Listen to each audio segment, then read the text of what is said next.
Hello बच्चों, hello. Welcome to Vivek physics. अभी अपन डिस्कस करेंगे रीनीट एग्जाम के क्रैश कोर्स के बारे में।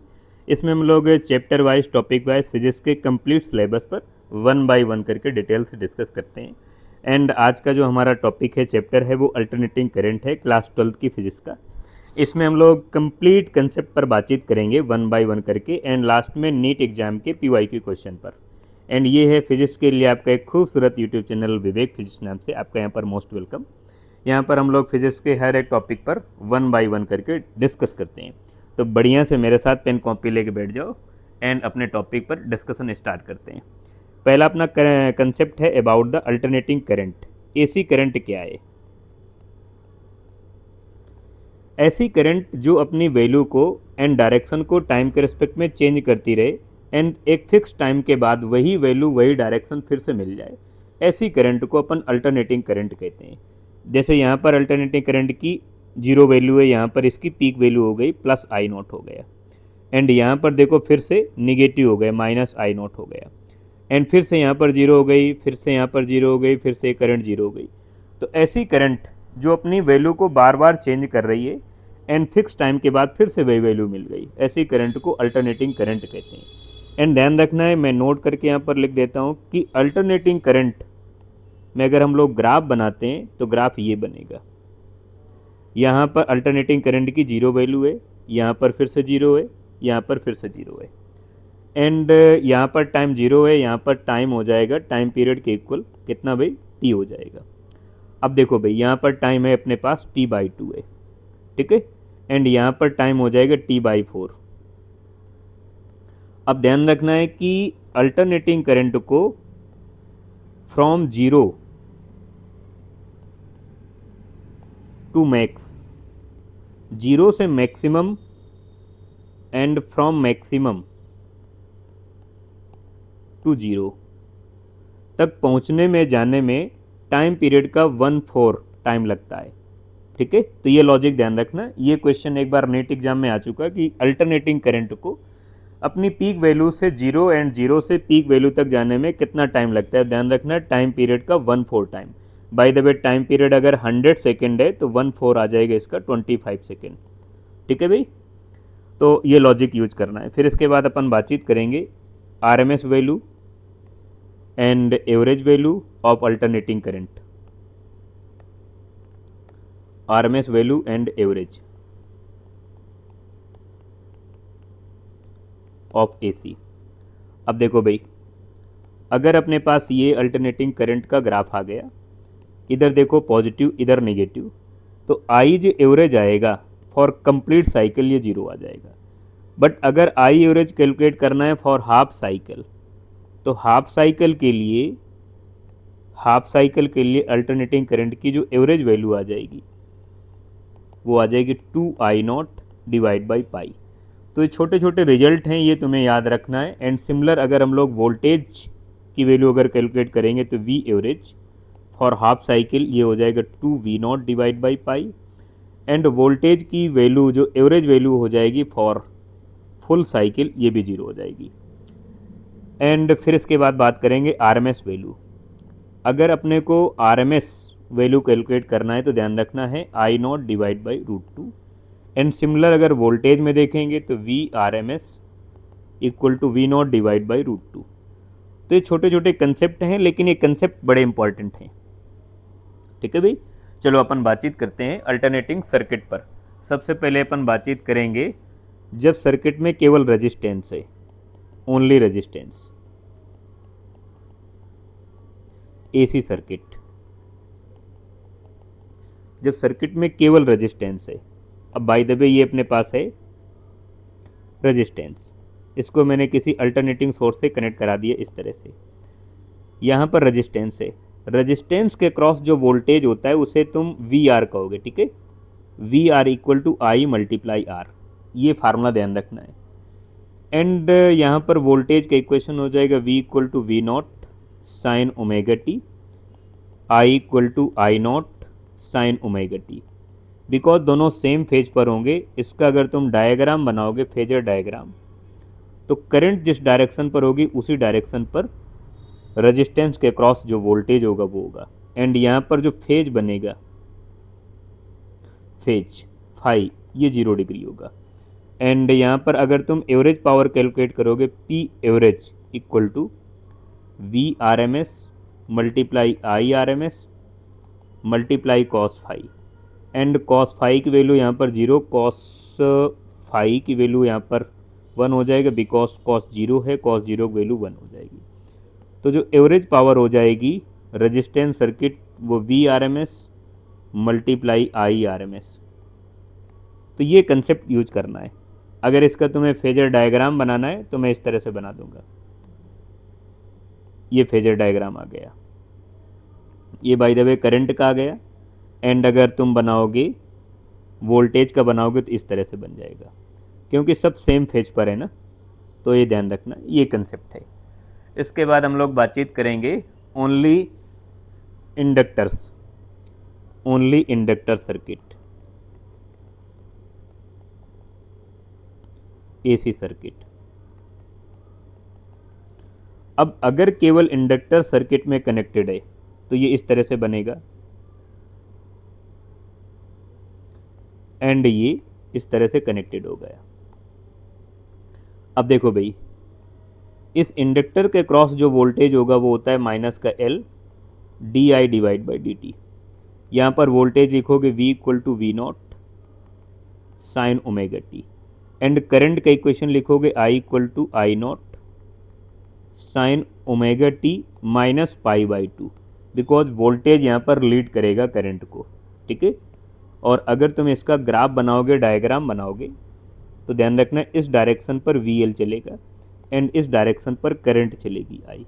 इनके बीच का जो एंगल आएगा फेज, वो पाई बाई टू हो जाएगा। अब ये लॉजिक यूज करना है, यहाँ पर फेज डिफरेंस की वैल्यू आ जाएगी पाई बाई टू मीन 90। यहाँ पर तुम अगर एवरेज पावर कैलकुलेट करोगे तो average power equal to V R M S multiply I R M S multiply cos phi.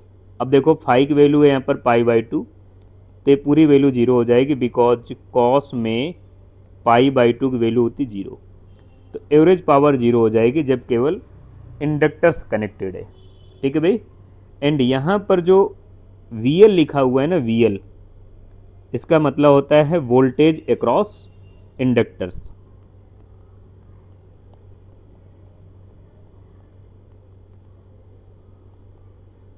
Voltage across inductors, and VL equal to I multiply XL।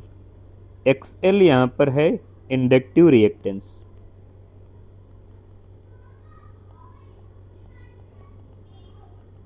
ये inductive reactance है।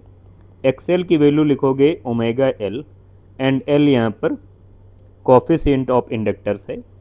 Omega की value तुम लिख दोगे 2 pi F या 2 pi divide by T, T time period है, तो यहाँ पर फार्मूला हो जाएगा XL equal to 2 pi F L. अब देखो जरा कि यहाँ पर जो XL है वो फ्रिक्वेंसी का डायरेक्टली प्रोपोर्शनल है। तो यहाँ पर अगर तुम ग्राफ बनाओगे इसका, तो बड़े प्यार से इसका ग्राफ बना लोगे, XL और ये फ्रिक्वेंसी, ये डायरेक्टली प्रोपोर्शनल है। चलो भाई, इतनी कहानी हो गई। इसके बाद अपन बातचीत करते हैं only capacitive circuit, AC circuit.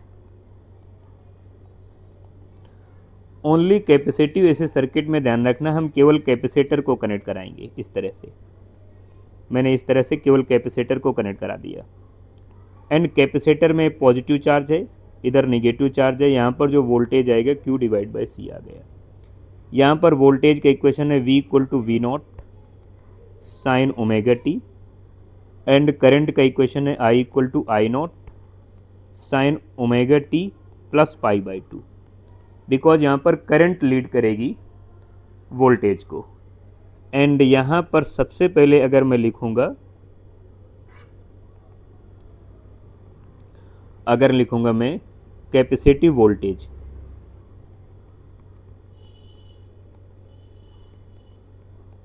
Capacitive voltage VC equal to, यहाँ पर लिखोगे Q डिवाइड बाई C, या इसके इक्वल में लिख सकते हो I मल्टीप्लाई XC। XC यहाँ पर कैपेसिटिव रिएक्टेंस है।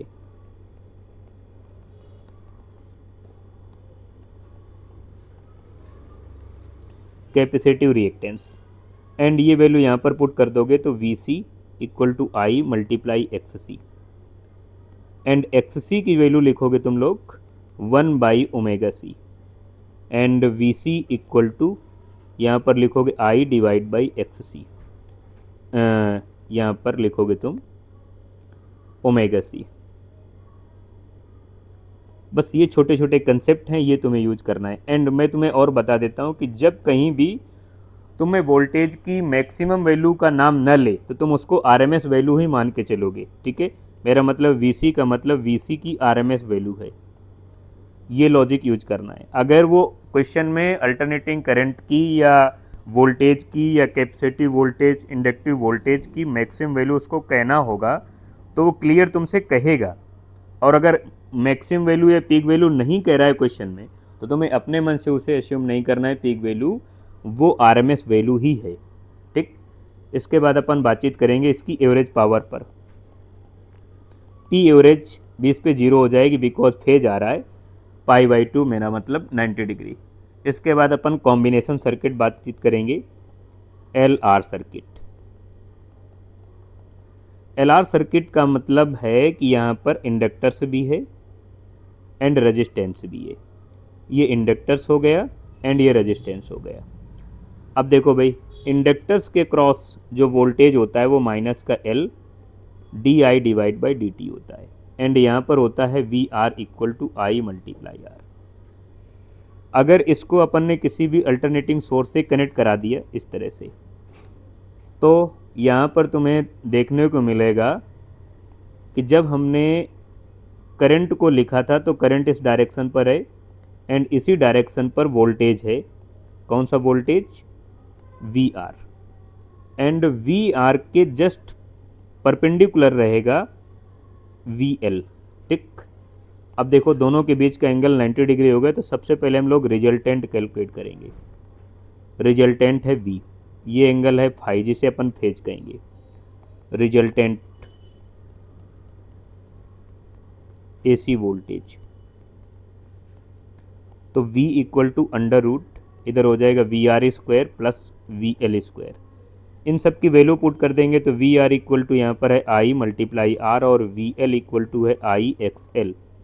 एंड यहाँ पर वैल्यू पुट करेंगे तो यहाँ पर हो जाएगा V डिवाइड बाई आई जिसे अपन Z कहेंगे इम्पीडेंस इक्वल टू यहाँ पर हो जाएगा R square plus X L square. जो यहाँ पर Z में लिख रहा हूँ, Z को कहते हैं इम्पीडेंस।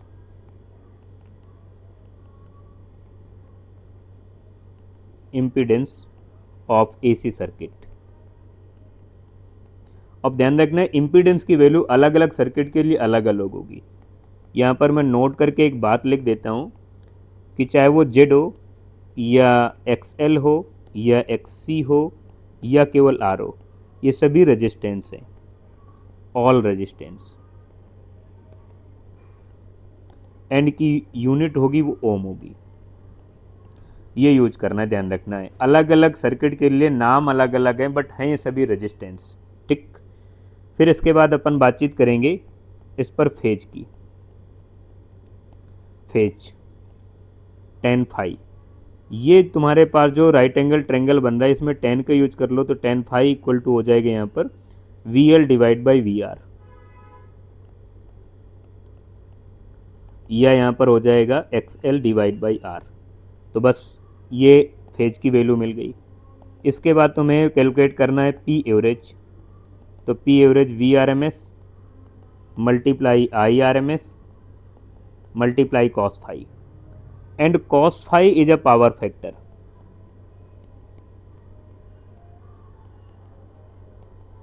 ये पावर फैक्टर है। कॉस फाई की वैल्यू ध्यान रखना आर बाई जेड होगी हमेशा, ऑलवेज इसकी वैल्यू आर बाई जेड होगी। हाँ, जेड की वैल्यू अलग अलग सर्किट के लिए अलग अलग होगी, वो बात कोई और है, बट कॉस फाई की value R by Z mean power factor. इसके बाद अपन बातचीत करेंगे resistance capacitor circuit. Resistance capacitor circuit mean RC circuit. तो यहाँ पर रेजिस्टेंस बनाओ, इसके बाद कैपेसिटर बनाओ, यहाँ पर इसको किसी अल्टरनेटिंग सोर्स से कनेक्ट करा दो। अब इसको जब तुम अल्टरनेटिंग सोर्स से कनेक्ट कराओगे तो इसके क्रॉस जो वोल्टेज आएगा वो वी आर आएगा, V R equal to I R. And यहाँ पर पॉजिटिव क्यू, निगेटिव क्यू, यहाँ पर हो जाएगा V C equal to I multiply X C या क्यू डिवाइड बाई सी, जो भी लिखना चाहो। खैर, इसमें से इक्वेशन लिखेंगे उससे पहले मैं तुम्हें फेजर डायग्राम बनाऊं। फेजर डायग्राम, अगर फेजर डायग्राम बनाऊंगा तो देखो भाई, करंट अगर इस डायरेक्शन पर है तो उसी डायरेक्शन पर रेजिस्टेंस वाला वोल्टेज होगा वी आर, और कैपेसिटर है तो कैपेसिटर वाला वोल्टेज पीछे चलता है, तो इसका डायग्राम इधर बन जाएगा, ये इधर आ गया तो ये इधर चलेगा वी सी। इनकी रिजल्टेंट वैल्यू इस डायरेक्शन पर आ जाएगी, ये रिजल्टेंट वैल्यू हो गई। ये एंगल फाई बन रहा है। अब देखो जरा भाई, इस फाई को कैलकुलेट कर रहे हैं। सबसे पहले resultant voltage V equal to under root V C square plus V R square.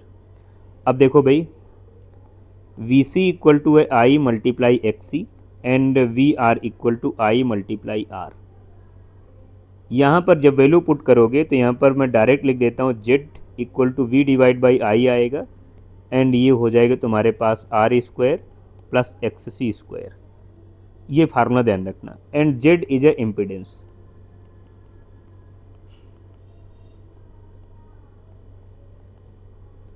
Impedance of RC circuit, ये आरसी सर्किट का इम्पिडेंस है, ये ध्यान रखना है। तो क्वेश्चन में तुम्हारी क्या अप्रोच होती है? जब भी कोई क्वेश्चन तुम्हें मिले तो क्वेश्चन की नीड को समझो एंड उसकी डिमांड को समझो, उसके अकॉर्डिंग तुम फार्मूले का यूज करो। ठीक है भाई। इसमें अगर अपने को एवरेज पावर कैलकुलेट करना है या पावर फैक्टर कैलकुलेट करना है, power factor cos phi equal to R divide by Z, R, और जेड की वैल्यू है under root R square plus X C square. And यहाँ से अगर पी एवरेज कैलकुलेट करना है equal to V R M S multiply I R M S multiply cos phi, and यहाँ पर V R M S multiply I R M S multiply cos phi value है R divide by Z, और Z की value है under root R square plus X C square. ये हो गई P average की वैल्यू। तो ये छोटे छोटे कंसेप्ट हैं लेकिन तुम्हारे लिए बड़े इंपॉर्टेंट हैं। ठीक है भाई। ये मिल गई अपने को एवरेज वैल्यू, पावर फैक्टर मिल गया, फेज डिफरेंस मिल गया, कंसेप्ट मिल गया। फिर इसके बाद एलसी ऑक्सीलेशन सर्किट पढ़ेंगे।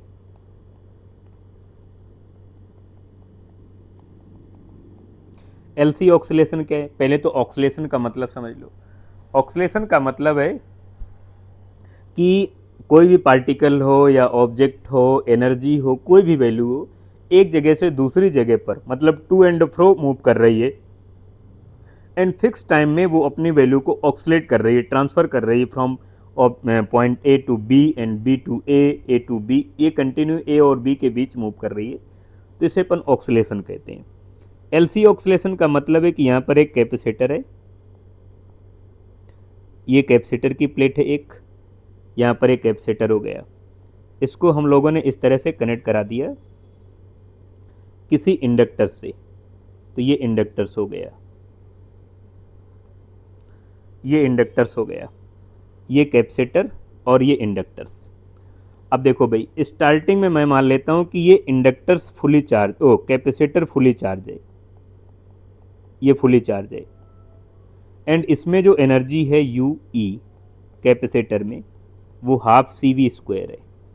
इसमें जो एनर्जी होती है इंडक्टर्स में, उसे मैं यू बी लिख लेता हूँ, 1/2 एल आई स्क्वायर होता है, एल इसका इंडक्टर्स हो गया। अब देखो जरा समझ लो कि यहाँ पर स्टार्टिंग में कैपेसिटर के पास 100 जूल एनर्जी है और वो 100 जूल एनर्जी इधर ट्रांसफ़र हो रही है, इंडक्टर्स, कैपेसिटर से इंडक्टर्स में ट्रांसफ़र हो रही है। मैं समझ लेता हूँ कि कैपेसिटर से एनर्जी इंडक्टर्स में ट्रांसफ़र हो रही है 100 जूल, और 100 जूल एनर्जी को ट्रांसफ़र होने में बाय द वे 1 मिनट लग गया, तो 1 मिनट में टोटल एनर्जी कैपेसिटर से इंडक्टर के पास चली गई, फिर इंडक्टर से वही एनर्जी ट्रांसफ़र हो जाएगी कैपेसिटर के पास, समझ गए। फिर इंडक्टर से एनर्जी ट्रांसफ़र होगी कैपेसिटर के पास, वही 100 जूल एनर्जी, और फिर 1 मिनट का टाइम लगना है इसको। एंड बार बार ये energy capacitor to inductors, inductor to capacitor, capacitor to inductors बार बार ऑक्सीलेट करती रहेगी। तो ये जो सर्किट बनता है, इस सर्किट को अपन एलसी ऑक्सीलेशन कहते हैं। इस एलसी ऑक्सीलेशन में जो फ्रीक्वेंसी आती है, जो टाइम पीरियड आता है, उसको अपन कैलकुलेट करेंगे। तो अपन कैलकुलेट करना चाहते हैं frequency and time period of LC oscillation. इसके लिए हमें ये देखना पड़ेगा कि जो XL है वो XC के इक्वल होना चाहिए। मेरा मतलब VL इक्वल टू VC होना चाहिए। मतलब इसके क्रॉस जो वोल्टेज है, कैपेसिटर के क्रॉस जो वोल्टेज होगा, वो वोल्टेज इंडक्टर्स के क्रॉस इक्वल होना चाहिए। तो ये इक्वल होगा। एंड यहाँ पर वैल्यू इसकी है ओमेगा L, इसकी है 1/ωc। यहाँ पर हो जाएगा omega square equal to 1/LC, omega equal to यहाँ पर 1/रूट में LC, and omega equal to 2πf equal to 1/रूट में LC, या f इक्वल टू 1/2π रूट में 1/LC। तो ये अपना एक कंसेप्ट आ गया फ्रीक्वेंसी का एलसी ऑक्सीलेशन में। अगर यहाँ पर टाइम पीरियड का कंसेप्ट लिखना है तो 2π एंड रूट में LC। तो ये इम्पॉर्टेंट बड़ा, ये रिजल्ट तुम्हारे लिए बड़ा इम्पॉर्टेंट है, किस तरह से तुम अपनी अप्रोच को, अपने लॉजिक को, अपने कंसेप्ट को न्यूमेरिकल में यूज करते हो। फिर इसके बाद हम लोग क्वेश्चन पर 1 बाय 1 करके बात करते हैं। तो ये एलसी ऑक्सीलेशन हो गया। फिर इसके बाद LCR सर्किट, इसके बाद है LCR सर्किट। LCR सर्किट का मतलब क्या है? LCR सर्किट में हमारे पास एक रेजिस्टेंस है, एक कैपेसिटर है, एक इंडक्टर्स है। इन सभी को हमने सीरीज में किसी अल्टरनेटिंग सोर्स से कनेक्ट करा दिया। यहाँ पर रेजिस्टेंस है, यहाँ पर कैपेसिटर है, यहाँ पर इंडक्टर्स है। इसके क्रॉस जो वोल्टेज होता है इसे अपन कहते हैं VR इक्वल टू IR। यहाँ पर VC equal to I multiply XC। यहाँ पर लिखते हैं VL equal to I multiply XL। बस ये छोटे छोटे कंसेप्ट हैं, ये तुम्हें यूज करना है, ये जानना है। XC का एक फार्मूला है अपने पास, XC का एक फार्मूला है अपने पास I मल्टीप्लाई XC, एक और है Q divide by C। And XL का एक फार्मूला है अपने पास है I मल्टीप्लाई XL, एंड एक और है माइनस का L DI divide by DT। तो ये छोटे छोटे कंसेप्चुअल फार्मूला है, तुम्हारे लिए बड़ा इंपॉर्टेंट है। अब यहाँ पर सबसे पहले हमें कैलकुलेट करना है, इम्पीडेंस को कैलकुलेट करना है।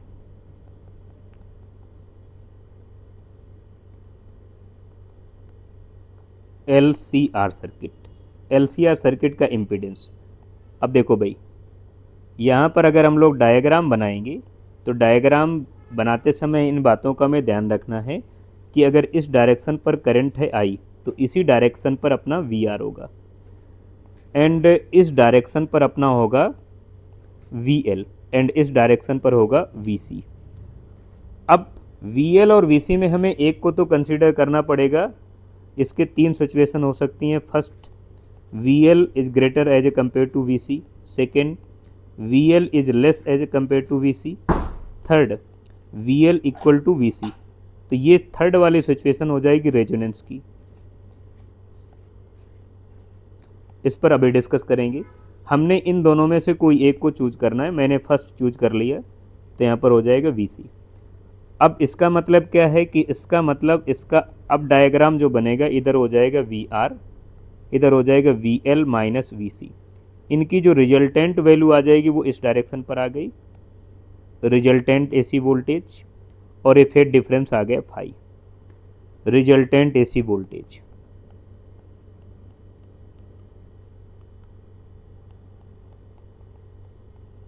Resultant AC voltage V equal to under root हो जाएगा यहाँ पर VL माइनस VC का whole square plus V R square.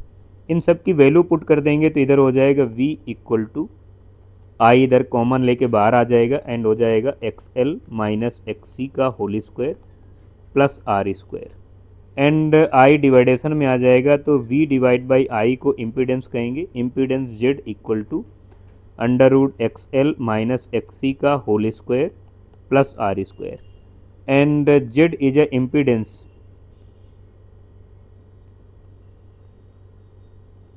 Of L C R circuit. L C R circuit का इम्पीडेंस है। इसके बाद अपन अपने को अगर फेज डिफरेंस कैलकुलेट करना है, phase tan phi equal to, इस राइट एंगल ट्रायंगल में तुम टेन यूज कर सकते हो तो ध्यान रखना tan phi equal to V L, ठीक है, tan phi equal to V L minus V C.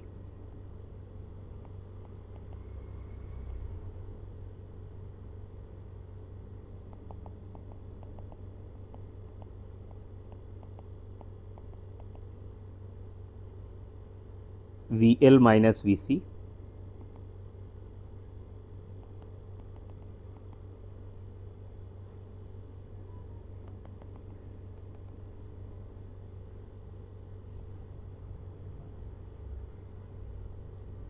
Divide by V R and tan phi equal to, यहाँ पर सबकी वैल्यू पुट कर दोगे तो इधर हो जाएगा X L minus X C divide by R. बस ये छोटा सा कंसेप्ट है, इस फार्मूले को तुम्हें यूज करना है। ये टेन फाई हो गया। अब अगर तुम्हें एवरेज पावर कैलकुलेट करना है, average power equal to V R M S multiply I R M S multiply cos phi and cos phi की वैल्यू यहाँ पर यूज करोगे, पावर फैक्टर है, ये हो जाएगा R divide by Z and R, Z की वैल्यू यहाँ पर तुम्हें दिख रही है X L minus X C का whole square plus R square. तो ये छोटा सा कंसेप्ट है अपना पावर फैक्टर का। इसके बाद अपन बातचीत करेंगे रेजोनेंस एलसीआर सर्किट, ठीक है, रेजोनेंस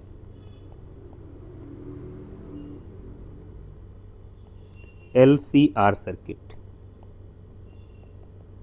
रेजोनेंस एलसीआर सर्किट का मतलब है कि अपने पास एक रेजिस्टेंस है,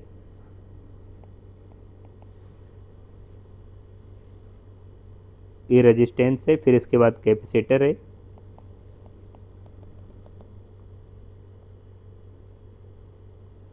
ना ना ना ना ना ना ना,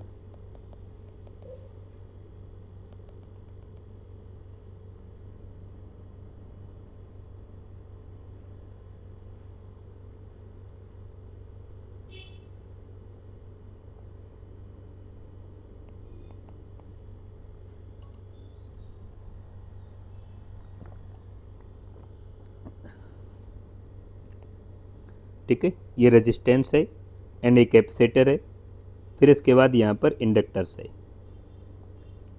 इन सबको किसी मैंने अल्टरनेटिंग सोर्स से कनेक्ट करा दिया, यहाँ पर वैल्यू मिल गई ये अपने को, ये इंडक्टर्स की। अब अगर मैं कहता हूँ कि एलसीआर रेजोनेंस सर्किट के लिए for the resonance condition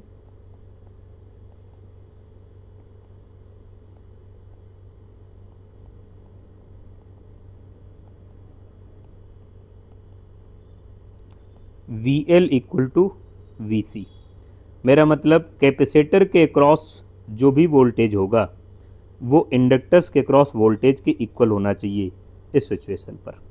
and यहाँ पर अगर तुम वैल्यू पुट करोगे इसकी तो I multiply X L equal to I multiply X C and यहाँ पर आई से आई कैंसिल आउट हो जाएगा, एक्स एल की वैल्यू है ओमेगा एल एंड यहाँ पर है वन बाई ओमेगा सी। क्योंकि रेजोनेंस की सिचुएशन है तो इसके पास में आर लिख लेते हैं, resonance angular frequency omega R equal to one by root में एल सी एंड यहाँ पर फ्रिक्वेंसी कैलकुलेट करोगे तो resonance frequency equal to one divide by two pi and root में एल सी। तो ये छोटा सा फार्मूला है लेकिन बड़ा कंसेप्टुअल है, इसे रेजोनेंस फ्रिक्वेंसी कहेंगे। अगर इसका करंट के साथ अपन ग्राफ बनाते हैं, ठीक है, तो ध्यान रखना इस सिचुएशन पर करंट मैक्सिमम होगी, यहाँ पर फ्रिक्वेंसी है, तो ये ग्राफ हमारे पास इस तरह से बनकर आएगा, ऐसे बनकर आएगा। एंड इस मोमेंट में देखो ज़रा, जो फ्रिक्वेंसी होगी वो रेजोनेंस फ्रिक्वेंसी है, ये रेजोनेंस फ्रिक्वेंसी है।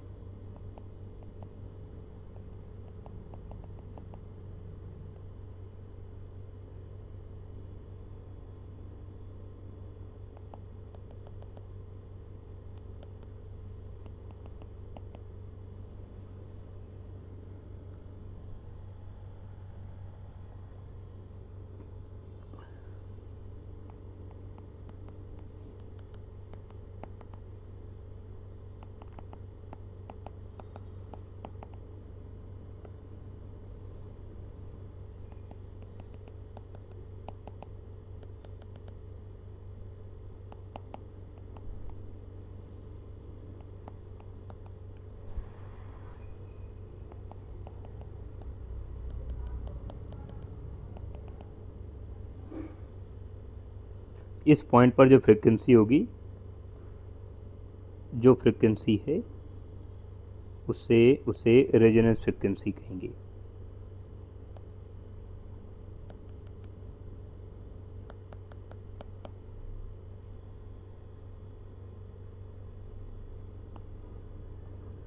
ये रेजोनेंस फ्रिक्वेंसी हो गई, ठीक। तो इस सिचुएशन पर ग्राफ ये बना, तो ग्राफ इसका इस तरह से बना,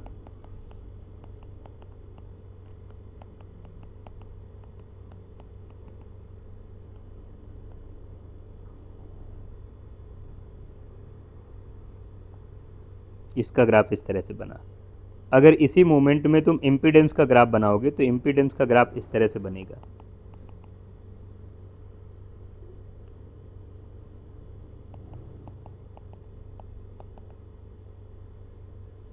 इम्पीडेंस का ग्राफ